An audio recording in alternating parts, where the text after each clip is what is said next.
Hi అండి, Krishna garden welcome. ఈరోజు అదే వర్షం 2-3 రోజుల నుంచి వర్షాలు కదండి, అందుకని ఇది కోసేటప్పుడు చూస్ చేయడం కుదరట్లేదు. కోసేసి పెట్టాను అనమాట.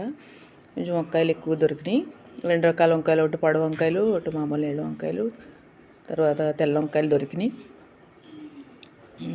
వంకాయలు కొంచెం ఎక్కువ దొరికినాయండి. కొంచెం వర్షాలకి కొంచెం చెట్లన్నీ పాడైనాయి. తర్వాత కొద్దిగా బెండకాయలు దొరికినాయి, కొద్దిగా బీన్స్ దొరికినాయి. ఇవన్నీ కొంచెం కొయ్యడానికి కూడా ఇబ్బంది అయింది. ఇవి బీన్స్ అండి, ఇవి కొద్దిగా బెండకాయలు, తెల్ల వంకాయలు, మామూలు పొడవు వంకాయలు, అవి మామూలు వంకాయలు అన్నమాట. నా వీడియో మీకు నచ్చినట్టయితే నన్ను తప్పకుండా సబ్స్క్రైబ్ చేసుకోండి, నన్ను ఎంకరేజ్ చేయండి, లైక్ చేయండి, షేర్ చేయండి.